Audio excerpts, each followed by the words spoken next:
Today's guest is the world's fastest gun disarmer.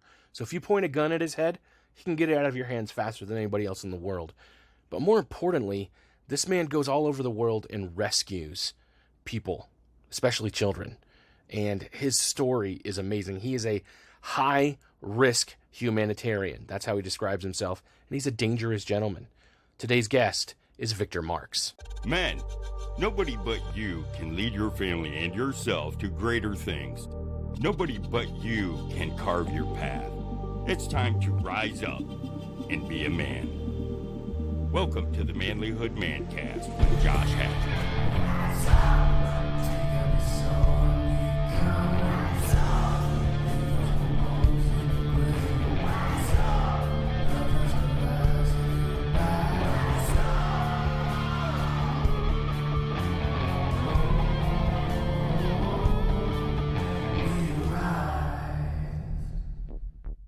Gentlemen, thank you for tuning in to the Manlihood ManCast today. Listen, if you are appreciative of the work that we're doing here at Manlihood, please help us out by sharing this episode with a friend, leaving us a rating or a review on iTunes or on YouTube or Spotify or wherever you listen to this podcast.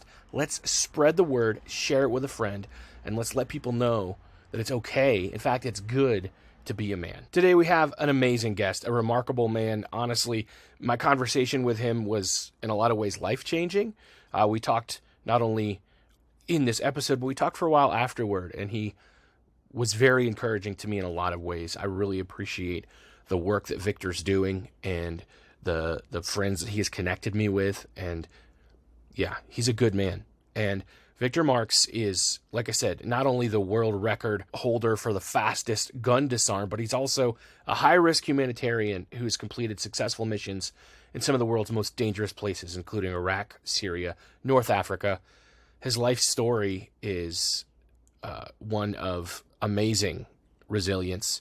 He's grew up with suffering from severe abuse as a child, and he found redemption through faith and the discipline of being in the military. And now he's a husband, a father, a filmmaker, an author, a martial arts master, and he's dedicated his life to helping others. He's been on the #2 podcast in the world, the Shawn Ryan Show, as well as Fox and Friends, the Charlie Kirk Show, and all kinds of different platforms out there.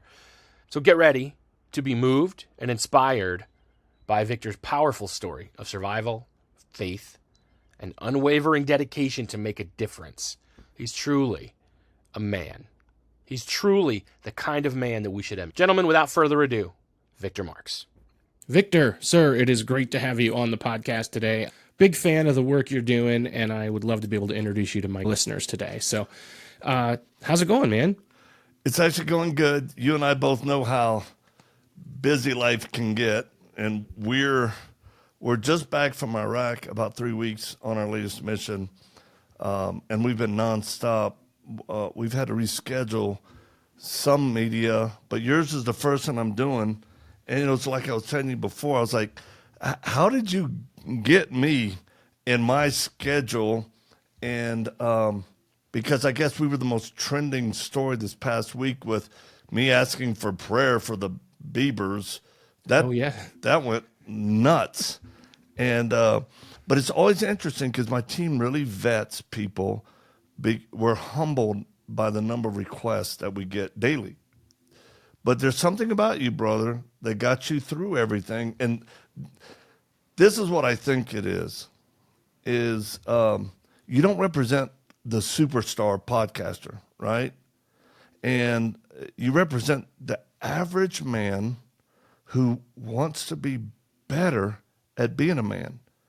And, a friend of mine said it, the warrior poet, he said, you can teach what you know, but you can't duplicate yourself if you're not living it. And I think that's you're duplicating helping men because of your story. I mean, I'm fascinated by your story, what your wife told you and like, hey, I'm in it to win it, but you're making it difficult. And you got sick of your current state. Tell me How did you go? I know this is backwards, but listen, it's fascinating to me. How did you go from being stuck, just that you were overweight, all these things in your life, you're like, I hate my life. So what was the one thing that you said, okay, I'm going to try? What was the one thing? Well, it's funny because in different areas of my life, I think I may still be stuck again, right? Sure. No, I get it. But I know that for me, that moment where my wife was, hey, I said I'd love you forever, but did you have to make it so damn hard? Which is difficult, just the fact that she said the D word, and she's, at the time was a Sunday school teacher, you know what I mean? And she's like, hey, whoa, no, but no, I think what shifted for me was I recognized that nobody can get me out of this mess but myself. Wow. And I mean, I have a personal relationship with Jesus. I know that's one of the things that we share as well. Yeah. And, I think I was just sitting there waiting for him to pull me out of the muck. And he's sitting there saying, come on out of the muck. I've got you, And so that's kind of where I'm at. And yeah, man, like there are parts of my life that, I get stuck again, and I've gone back to, and I've had to fight my way back out again because nobody's perfect. And I think that's part of what we're trying to do here is to be authentic and real with where we're at and say, all right, you know what? I did lose a bunch of weight, but I gained a bunch of weight back and now I'm fighting again. Or, I did this and I did that, but we're going to make a difference. And, yeah. And that's what we're trying to do at Manlihood is just help guys to break out of the cycles that they stay in and to live for something better and to be a better husband, a better father, a better leader. And the reason that I wanted you on my show is because I see you saying not only that personally for yourself, but you want to see that happen for people all over the world. You want to see people get free. And I think that's what I wanted to talk to you about, especially, man, is like it's not just about your own freedom. It's about everybody else's, right? Yes. Well, again, thank you. I'm honored to be on your program, and thank you for taking the risk, because the worst thing I think for a man is when he's just stuck and he's given up the desire to want to change. I'll give you an example. So I've done work in Burma, Myanmar, right? Amazing organization, Free Burma Rangers. I am actually a Free Burma Ranger. So, and with Dave Eubank, but this was years ago. But these folks, tough as nails. I mean, they can out-hump me, run, junk. I mean, just the tenacity's unreal. I was there to help them learn how to shoot, do blade work, do certain things better.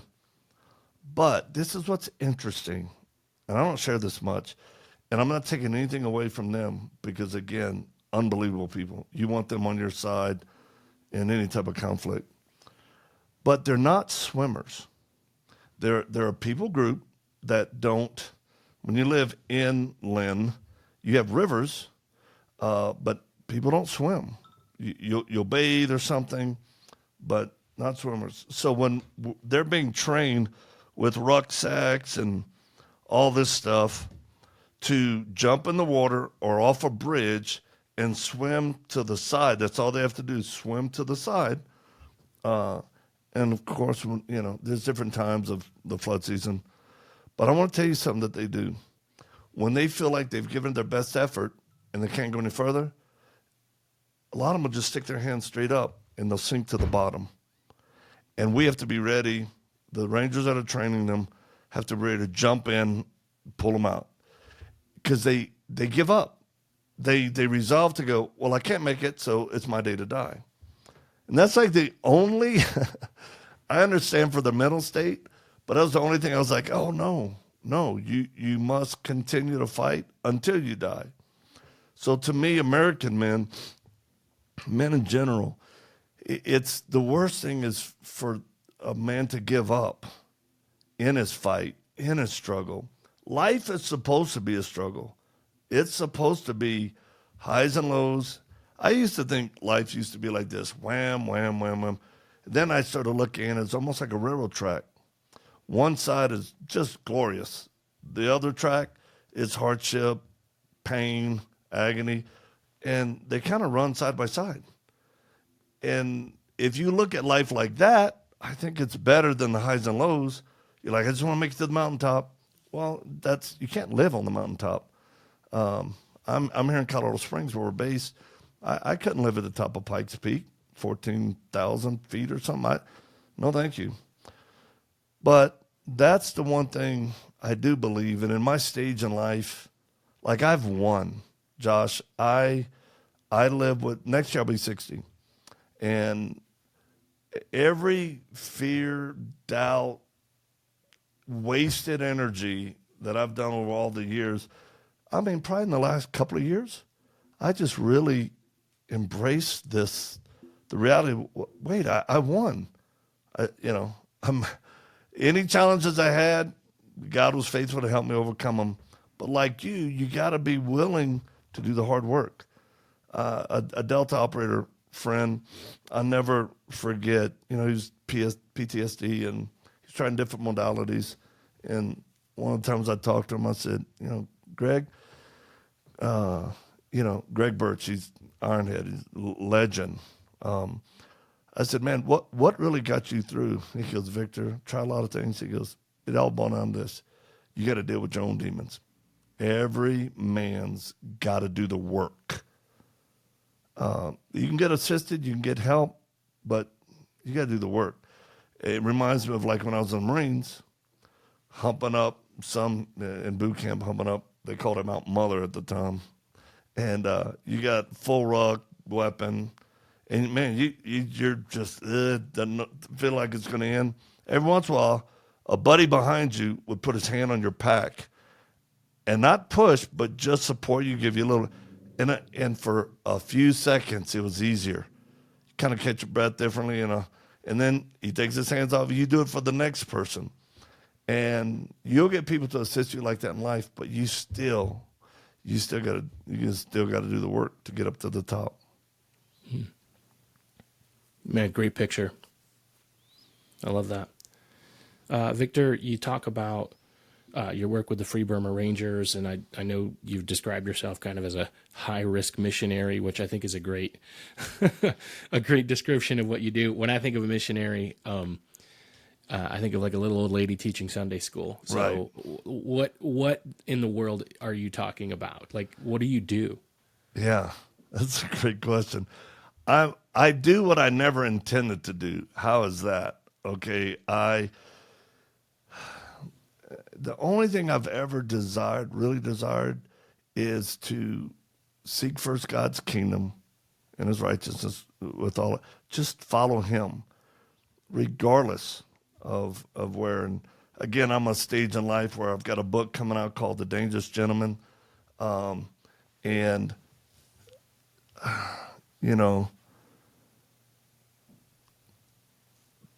I talk to people about, like, people would admire you for your success, but they'll relate to you because of your pain.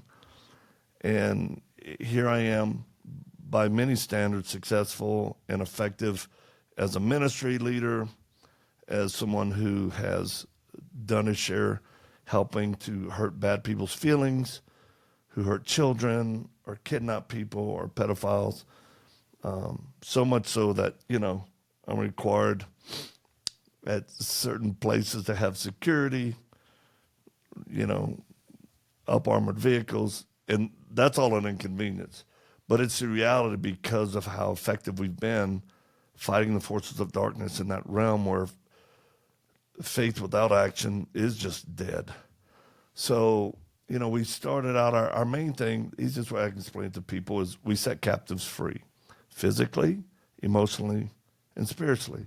Spiritually being the most important, and that comes from our faith. Psychologically or emotionally, people who've suffered trauma, they always walk with a limp. They struggle with, less than or overdoing it. Life can just be a struggle because they've experienced injustices. And then the other one is somebody who's physically being held against their will or abused. And that's where, like I said earlier, a few weeks ago, we were just in Iraq, and we did probably our most high-risk rescue operation in 20 years of doing this stuff and being in ministry. And it was a lady, a mom. She was kidnapped 9 years ago as a young girl by ISIS, a young woman. For 9 years, she's been held captive. She was a sex slave. And an ISIS commander got her pregnant, 2 children, and no one thought she could be rescued from them. No one. And God put it on our heart. We have access and placement. We have the network. We have the experience. And we planned for 6 months, put a small team together. 5 different countries kind of were involved in one way or another. And then the execution was about 5 days. And of all things, my wife, Eileen, my bride, she was a point person and made first contact with the woman and her kids. It was I tell people, it felt like a cross between Jason Bourne movie and Ocean's 11.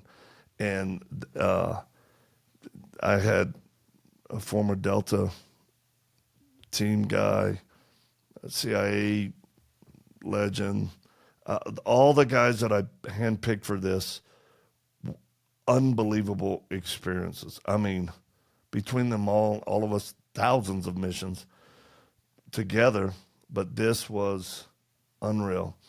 And I would say that's kind of the most extreme stuff we do.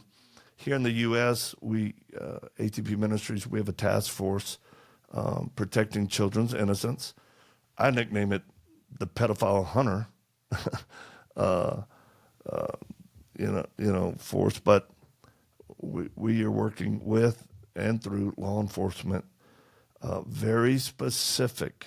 This is key. Because when people say, oh, you do counter human trafficking or sex trafficking, I go, no. No, we don't work in the area where an adult woman at some point is making a choice to prostitute herself out. We're not putting those target packages together for police to do a sting, and really nothing will change except somebody gets to say, we did 11 arrests. The guys are going to be, the guys aren't going to do any hard jail time. Most of them get a $75 ticket, and the women will be back out earning money that way. We don't mess with that area. We'll let all these other nonprofits who say we do counter sex trafficking, we'll let them handle that. We're very laser focused on protecting children and going after those who produce or view child sexual abuse material and act upon it. We go after the worst. And our teams are incredible. And we don't get government funding. It's all private. But we do I think the hardest work, some of the most challenging aspects of stuff in order to assist agencies to really get a good arrest with a conviction. And I'm telling you, Josh, right now, and everybody watching, the greatest threat to the fiber of our nation and morality is the protection of children. It's out of control. And, I'll just talk to young men who are viewing child porn, whether AI or regular. Look, you can be set free, you can be delivered. That's an addiction and a bondage you don't have to succumb to. And because some of the fastest users of this are guys in their 20s. And the reason why, they've been looking at regular porn for 10, 11 years, and they're desensitized to everything.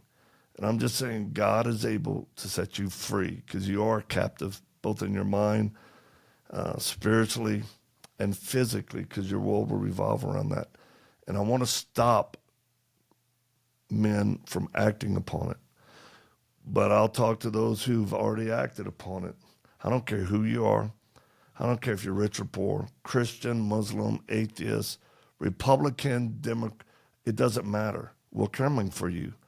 And we will hammer you. We will hunt you until you're in prison for a long time. And if it's a child you're raping, we're pushing for the death penalty. And states are starting to respond. So you can still repent, but you're going to face full consequences from us and those who we work with in law enforcement. Yeah, you are doing a lot across the board, working with guys to try to end and free people who are in slavery in various kinds, right? And especially, so I'm looking at that and I'm saying most of us are content, and it shouldn't be this way. Right. We're content to sit back and pay our tax dollars and let somebody else take care of it.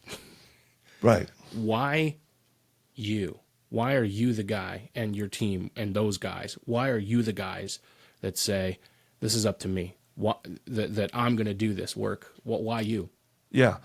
Well, a few reasons. One is I know too much truth. I know too much. 31 million views or distribution of child sexual material last year in the U.S. 31 million. Think about that. And I don't even think we got 400 convictions in the U.S. of people abusing children, raping kids. So that's a hardcore fact. I just thought this is so unbalanced. And the deal is, and I don't blame police. Yes, you'll get weird cops, you'll get weird DAs who don't want to put judges, they don't want to mess with it. But by and large, law enforcement is overwhelmed. It's like anybody watching or listening, whether your job, whatever you do, could you imagine if you had 10,000, and this is conservative, 10,000 times the amount of work you're supposed to accomplish every day, stacked? I don't care what you do, post office, farmer, computer, it doesn't matter. You couldn't do it. So that's what law enforcement is in. I don't care, FBI, Homeland Security, Sheriff, we've worked with everybody. So we come in and we assist. We do the work. We don't tell them how to do their job. We just make it easy. And they don't have to provide any funding for us. So that's one. The other thing, it is a calling. And I warn men, don't get into this type of work. We have about 1,000 guys on a waiting list who want to be on one of the teams. And, I'll have men go, hey, man, I want to get involved. And I go, for what reason? Why do you want to get involved? Do you want to feel the rush of getting a bad guy? Do you want to feel the risk involved? Because all those are byproducts, but the only reason why you should get involved is for the kids or the women. That the children are the reason. They're the outcome of what we do, and the reason why we have impact. And the second reason is you better be called to it, because spiritual warfare in this realm is some of the hardest in any ministry or work out there, period. You're dealing with harsh, demonic manifestations through people that hurt, rape, abuse children, and it will mess with your mind.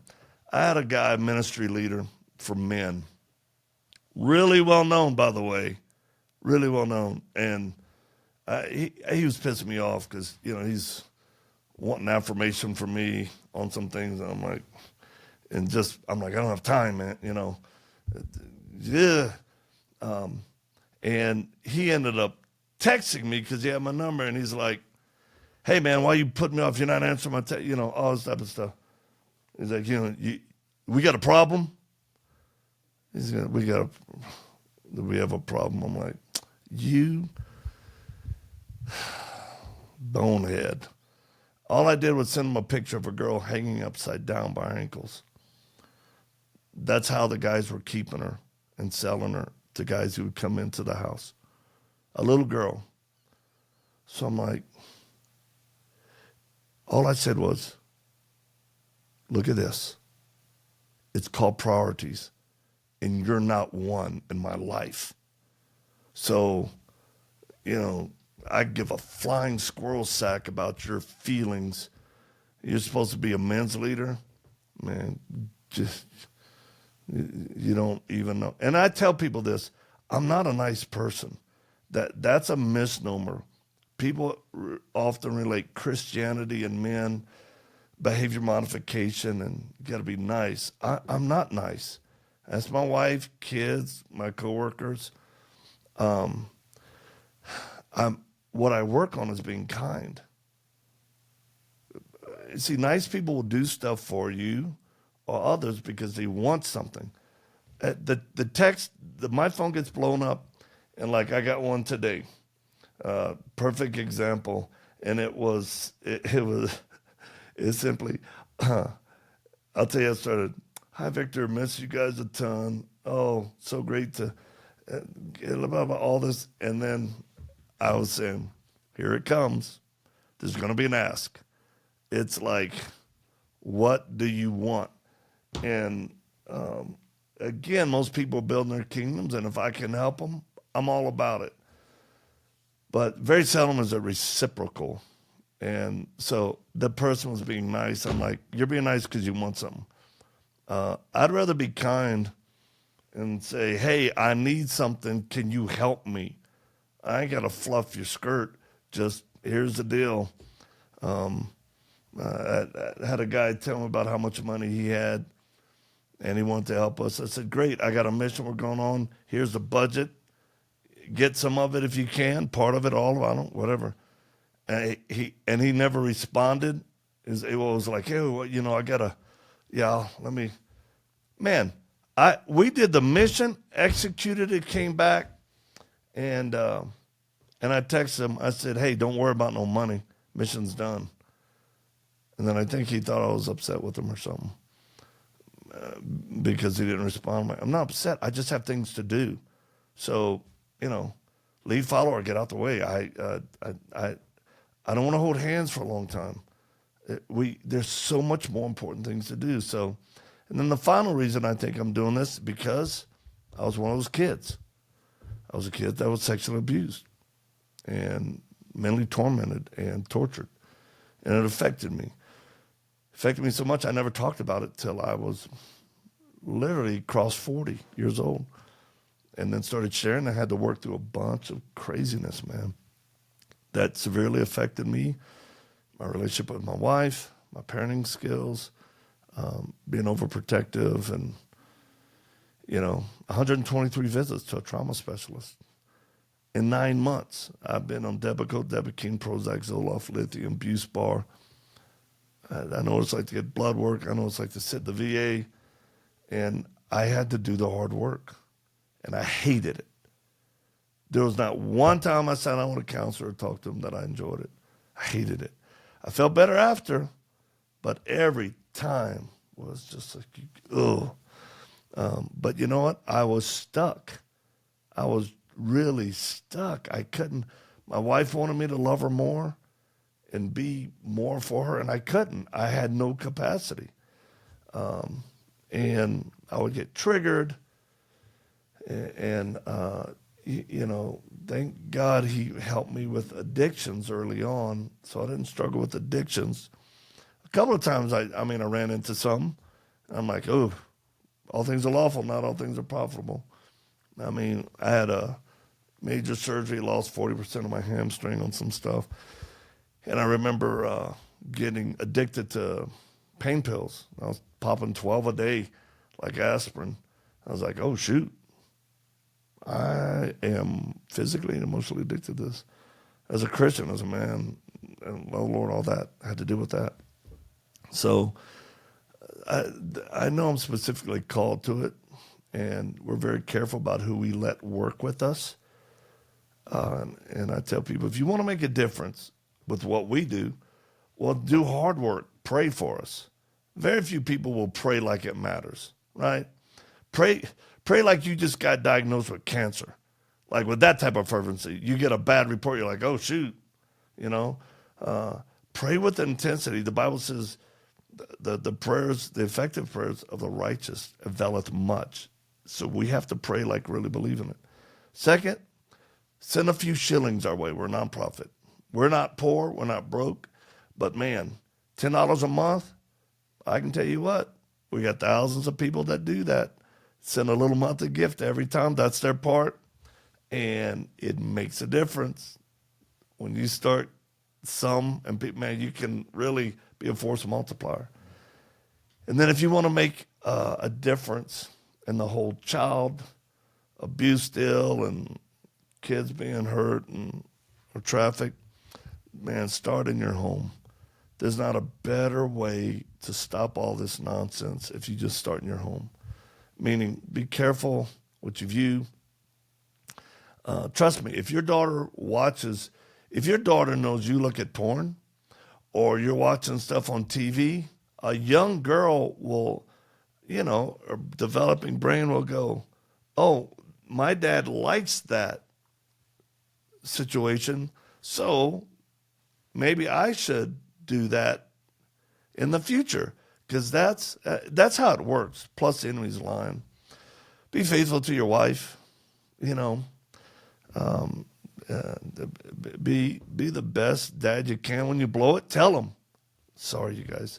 I remember one time I put my fist through a wall by my front door, and I would kind of have an episode about once a year where I would just twist off and explode somehow. And with PTSD, untreated and struggling and all this type of stuff. I remember, boom, and my wife and kids, they moved toward the regular stuff, right? We'll put a picture over it, we'll have, and then we'll fill it in. And because my wife would always feel bad. She'd say, honey, I know that's not you. That's a part you don't like reacting. And, that's your, but I remember that particular time my kids were, I think the oldest was 13 or something. They're all grown adults now. But I remember when they went to put a picture, I said, babe, don't. She said, are you going to patch the hole? I said, no. I want that hole to stay right there. And every guest we have come in, every friend, I want them to look. And then I'll dare them to ask the question, because it's pretty obvious. Either somebody's head or fist went through that. And people would say, oh, what happened there? I'd say, me. I'd say it in front of my whole family. I said, I lost my temper. I reacted instead of responded. And it was horrible for my kids to see my anger directed like that. And all of a sudden it'd be awkward and calm. And I'd say, I'm going to leave it there until I feel fully repentive. And no, I don't want to ever do this again. So, yeah, you got to be called to what you do and do it at home. Start at the home, man. And when you mess up, just tell your kids, hey, that's not a good example of a dad, or a husband. God's certainly not like that. That's just me. Would y'all forgive me? I'll ask God to forgive me. And, that's all we can do. It's not, somebody posted a quote of mine that said, it's not about perfection, but it is about the direction. It's like being a fighter. I've had guys over the years, because we used to run martial arts schools, and guys like, I remember one guy was like, I said, dude, you want to fight? When was the last time you got hit? Like, actually got hit, knocked down. He's like, oh, I ain't worried about that. So I'm just asking, because I've been hit, knocked down a lot. So this is kind of just regular to me. And if for some reason you can throw better than me, chances are I'm just going to choke you out, because I'm happy in different areas, from kick, punch, clinch. And I think, men, that's the thing. It goes back to what we first said. Get up. When you get knocked down, and the worst is typically always when you blow it, right? Because it's reinforcing, I can't do it, and the enemy comes in, and it's just, man, you got to take a breath. I'm not great at reading the Bible because of some cognitive TBI stuff and challenges I have, but I'll listen to it, and I'll read when I can. Then I'll listen to Christian music, the kind that helps my soul. I'll do anything I can. and always take a day at a time. So here's the most important thing I can tell men, like in the real world of just doing it, is you got to learn to take every thought captive. The greatest battlefield we have is our mind. It's not in skill sets. It's not, I brought this. This is actually my newest weapon. It's a signature series. It's called a folding AR. I love it. It's actually a 5.56 that folds up and goes into a backpack, right? Insane. And if you've got a concealed carry, you can carry this thing anyway. So that just fold AR. But way more important than physical skills, which I think every man should have, and I think every man should be able to carry his wife, throw a kid over his shoulder. I think every man needs to be able to lift a certain amount, shoot. I think every man should know how to use a blade in a combative situation. Because if you know how to use a blade, if somebody's attacking you with one, believe me, it's a lot better to draw and counter. But these basic things, can you stop bleeding on one of your kids? Or if you were shot or stabbed, could you put a tourniquet on? These basic things, I think every man should know. But the most important, it's not the physical realm, but it's here in the brain. And here's what I do. And I'm talking about it because, man, I've been struggling the last week, super intense, because I haven't recovered from back-to-back trips, Israel, then Israel again, Gaza, the West Bank, Iraq, Syria, all this. So I'm like, and I know when I've pushed it, my limit, when I'm in the red. So my brain becomes very susceptible to demonic darts. And now some of you are going to want to turn this off. And I'm going to say, don't turn it off. Have the balls just to finish listening to me. Because I'm going to talk about some spiritual stuff. And then you can turn off and cuss me if you don't like it afterwards. But at least be informed. There are demons that study and stalk humans. It's their job. And they will fire darts into your mind. And I'll just ask you, have you ever had an intrusive thought? That's what the world calls them, intrusive thoughts. Where you're like, I don't want to think about that. Well, your natural person won't think about it. You have control over your mind, unless you have multiple splits or severe head trauma. And then things kind of get weird. But the average guy has complete control over his mind. But when demons, disembodied spirits that are fallen angels that hate God, therefore want to hurt humanity, they will whisper, I think whispers are worse than yelling, thoughts into your mind.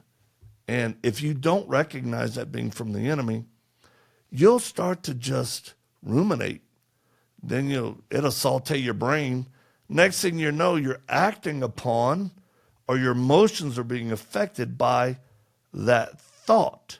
There's only three places thoughts come from and originate. You as a person, God Almighty, which always his are encouraging. Even if it's convicting, it's encouraging because he loves you. And the third is the demonic. Demonic doesn't love you. They're wily, they're schemers, they're tricky, and they will always cause dissension, make you doubt God, try to separate you from your spouse, your family, make you feel isolated, and make you feel like you can't. So why should you even try? So here's the secret. We have a film coming out this year about the unseen war. There's a prayer. There's a special prayer that we pray for folks. We've been doing it for years. It's called Retooling. And it takes between, on average, 6 to 10 minutes, sometimes 15. But God has given us the ability in this tool, it's just a tool, to be able to find out if there's one or more demons that's studying Josh, lying to him, driving him. We can find out how many there are, what lies they're telling you, when they came, and then actually you can get real freedom. And I would say guys who are stuck in a cycle or something, if you've never been prayed for with this authority of Christ, you ought to do that. You can go to victormarx.com, send an email in, and say, I would like to be retooled. And if you're addicted to porn, what we ask you to do first is go online and take our Restored course. It's a short course about struggling with porn. But I did it with a former porn star, Joshua Broom, who's a great guy. And, we were both laughing because here, my dad was a pimp. I come from a blown up background. He was in the porn industry and his dad never cared. We had all these issues. We struggled, but when God saved and set us free, both of us, when we met our future wives, we didn't sleep with them. I didn't sleep with my wife till I was married. He didn't sleep with his wife until they were married. We actually did it God's way. I was laughing while we were filming. I'm going, we're the two most unlikely dudes for this to be happening, which proves. And then neither one of us are addicted to porn. So we tell men, go through our Restored course. It's online. It's on our website. victormarx.com/restored. When you do that, then you ask for prayer.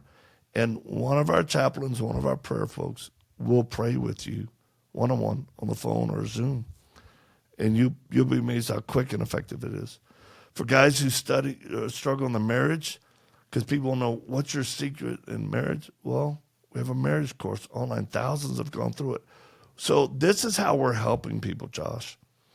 We're reproducing ourselves through these online courses that thousands are taking, and obviously they're effective. And we want to encourage people to do that. Everything from health, marriage, addiction. We even got one for after hours. And that's to help. That's to help folks in the old intimacy area. And we just, it's my wife and I, we just tell. It's like having a cool aunt and uncle that told you the real stuff. Because sometimes it's too weird for a parent, but you're like, oh, yeah, this is my aunt and uncle. They travel around the world and rescue people and hurt bad guys' feelings. So you listen to us because we've lived it, and we're married 35 years. We've been separated twice. So we know the pain of stuff. But we definitely want to help people, and that's the stage that we're in, to your point of early on. We just want to help people younger than us on their journey avoid landmines that we both detected or stepped on ourselves. And that's why we're being so forthright in media these days. Well, I know I appreciate that honesty and that authenticity, because I think a lot of people don't admit, they don't want to admit that they've got a problem or that they're struggling, and it's and there's a lot of reasons why. But yeah, Victor, I'd like to, I definitely, before we get off the call in a little bit, I want to ask you about your book, but before we do that, and I want to make sure I honor your time here. Thank you. I have a few questions that I want to ask you. I ask all of my guests these questions. Yep. The first one is, what does it take to be a man? That's such a good question. And I ask that to young men. I used to ask that question to young men in prison, juveniles, gang members. I'd say, you don't want to be known as a boy, you want to be a man. So what does it mean? I can tell you what it's not. First, it's not how much liquor you can drink. It's not how good you can fight. And it's not how much tail you can chase and get. Those are all counterfeits. And that would fall into what I believe is truly like toxic masculinity. And I don't use that term because people do. That's not true masculinity. That's not true manhood. Some of the things I learned was out of a book called A Modern Day Night. And it was just pretty simple. It's, a man, he needs to love one woman faithfully, right? He needs to fight for the greater good, something bigger than him, which would always be your family, and then I would say the kingdom of God. And your family, to me, starts with your own kingdom. Every man has a kingdom. Christianity, I think the DNA is messed up with in order to be a good Christian, I got to be like the guy preaching. That's like, what? No, that's just, he's a quarterback, but everybody has their own part. Show me a quarterback without a line. Show me there's not a defensive coach, right? Down to guys who water the lawn on the field. I tell people, stop with that. You have your own kingdom. You're the king of your own kingdom, small k. And to provide, to protect, to nourish, that is, I think, what brings God honor. To the truck driver who goes, well, I'll never be a preacher, but he's such a holy man. No, he's not. No, he's not. Preacher's unholy. I can tell you right now. I work with a lot of them. They're just men. Those who put out some type of air that they're more special, that's pride. Every man, it's just one man. It's one beggar telling another where to get the food. That's it. And I don't, believe me, I've got friends who are billionaires, celebrities, general, all that. We're all running our own kingdom, small k. We want to glorify God and be. So, I think resisting passivity is a mark of manhood, where it is so much easier. And I'll tell you, for younger men, I believe that nutrition and programming by TV and phone, I believe these are very intentional things, if not by, controlling groups, certainly by force of darkness, to make a man passive. So I tell every young man, go check your testosterone. I give myself 2 shots a week, because at age 30, you start dropping production of testosterone. Without testosterone, you're gonna naturally be more passive. Depression is easier, weight gain, muscle loss. You have to look at your nutrition. You have to look at your health. So I tell guys, and then some people disagree. Well, go the natural way, but whatever you do, get that testosterone up to a level for maximum efficiency. And then, man, when you're raising your kids, just remember, you can teach them what you know, but unless you're living it, you won't duplicate yourself. And so kids have their own choice to do whatever they want at a certain point, right? So don't take that on. I've had adult kids that have blown it, like unreal. I'm like, seriously? And yet, I didn't hate them. I didn't, I'm like, what a bonehead. Great choice. Stupid though, come on. You're better than that. That's not the real you. You can do better. And I try to encourage them along the way. But again, I do believe the younger generation has a huge nutrition deficit, which will make a person easy to get fat, easy to be depressed, and that can be corrected by best nutrition, a little exercise. And when I say a little exercise, I'll give you a great example. My father-in-law, 89 years old, his wife is 90, and they're literally, 30 years ahead of my wife and I. And she fell. My wife's mom fell, 90 years old. Boom, tumbled. Her husband at 89 was able to pick her up and stabilize her at 89. You know why? Because we have a camera in their kitchen and living room, because we're their caregivers. That dude does counter push-ups every day, 100. He doesn't get on the ground because I don't know if he can get up. He may lose his balance. But he's in the kitchen, puts his hands on the counter, he'll do 100, sets of 10 or whatever. I tell you what, I do that. I'm like, I'm going to follow your example. Now, I'll go work out at the gym and push some weight. But I'm like, I want full range of motion and all this, keep my ninja skills up. So I tell guys, just get blood going to the muscles. That's all. Don't join a big program. Just do a little bit. If you do a little bit for a month, you'll be amazed. You'll start getting motivated. So nutrition, health, fitness, and spiritually, just look, a man, you can have all these things. And notice I never said money. Some guys are chasing money. I'm like, I know billionaires. I know guys who are worth, I mean, while we're talking, a very wealthy dude who's a dear friend, you know, ton of money. Has houses everywhere. Godly dude. This dude is so godly, it's unreal. So money doesn't define or make you a man. You know, it's just, that's just a tool while you're on earth. What do you, some people will be blessed in order to fund stuff, but I'll just say this, spiritually, man, if you don't nurture your spirit by reading the Word of God or listening to it or attending a good Bible teaching church, and if you go, there's no good churches around, okay, great. I can tell you a bunch you can go online and start watching and listening to. I just gave a recommendation for Gen Z Church over in Arizona, Phoenix, you know, with Ryan. So you can go online. They're solid teachers. There's no reason not.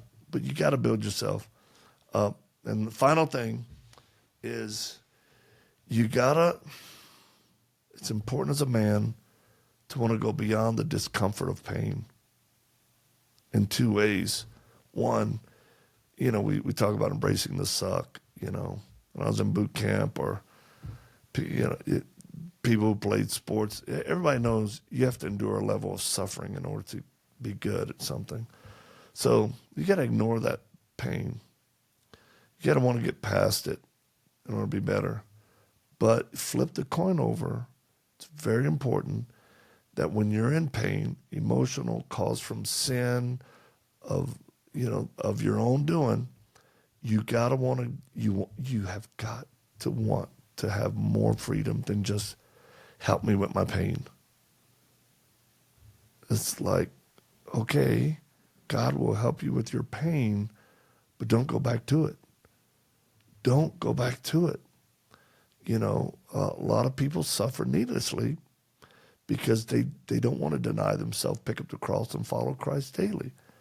They go, I want to do my own thing. And, well, it never works out good. Humanity is horribly selfish. All of us. The Bible says all of us are like sheep. We've gone astray. It's so much better just say, Lord, I want your will for my life.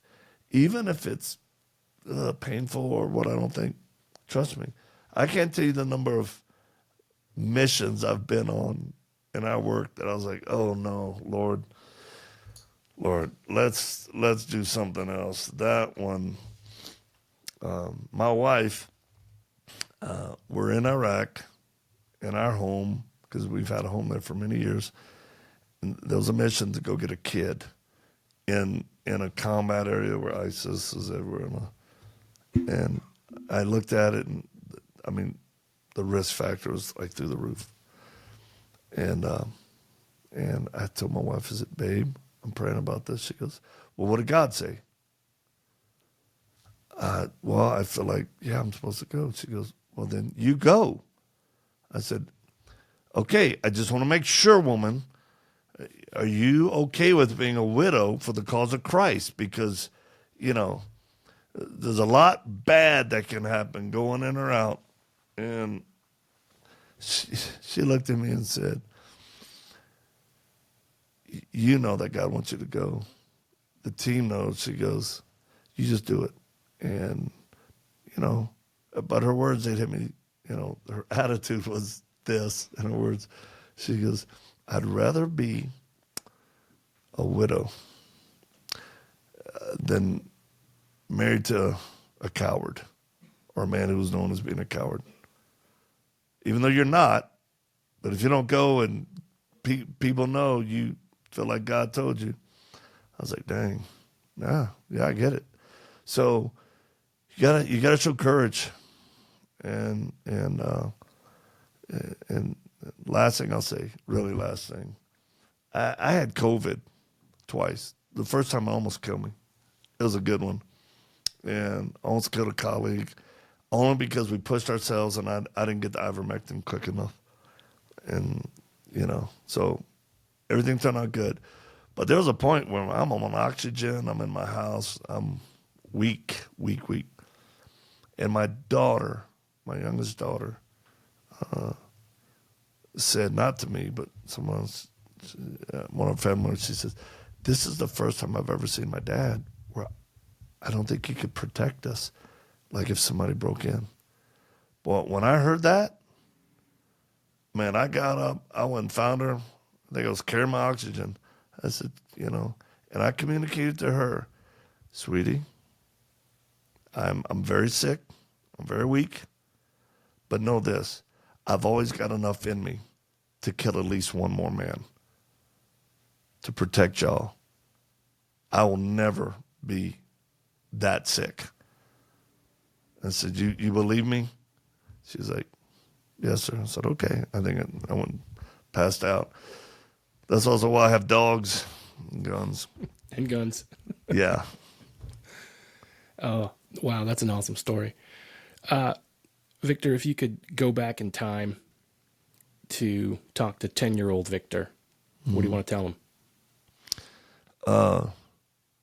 Have hope. Stick to hope more than anything else, more than faith or love. As a 10-year-old who's been abused, and just hope was the most important thing to me. The hope of growing up, the hope it's going to get better, the hope that God will redeem it all, because he does. That's his word. Don't lose hope. That's what I tell him. And I tell him, you're smart, you're good looking, you have a very high IQ.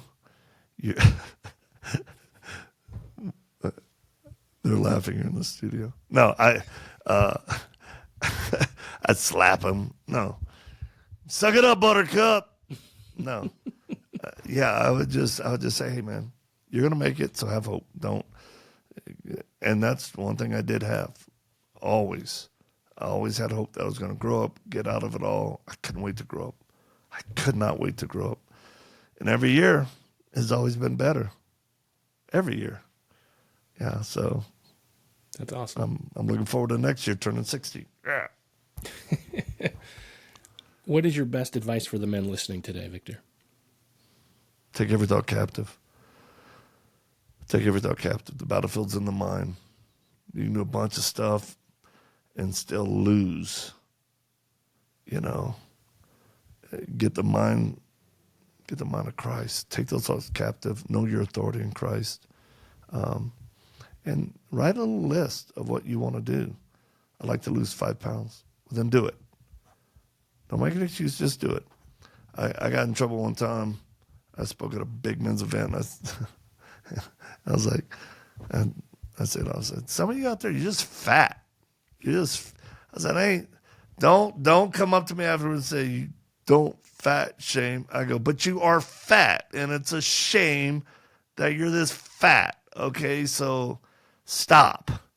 So this big old boy came up to me afterwards. He's like, man, how pissed off I got. I was like, okay. And he goes, but the truth is, you're right. And you said my family could suffer because of me being overweight. It's like my wife told me, she goes, honey, God knows the number of our days, but you determine the quality of them. My wife's told me, so help me, if you get a stroke, if you do something because of bad health, she's like, I'm hiring she goes, I'm not taking care of you. She's like, I'm going to hire an ex-con, come and give you sponge baths, take the drool off your mouth.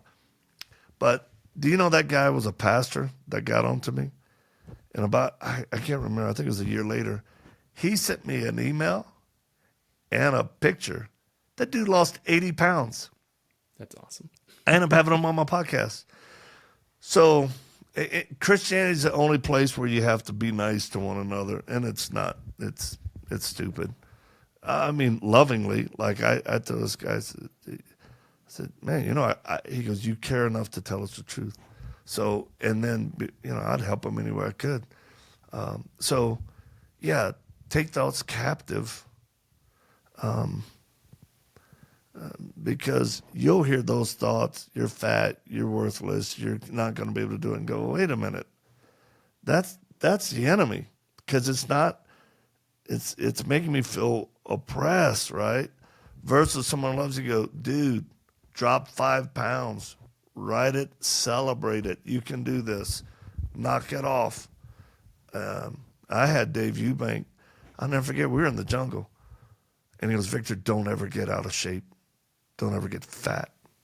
I'm like, what? What are you talking about? You know, I just did 25 miles with you, and I'm dragging my leg. I never forgot that.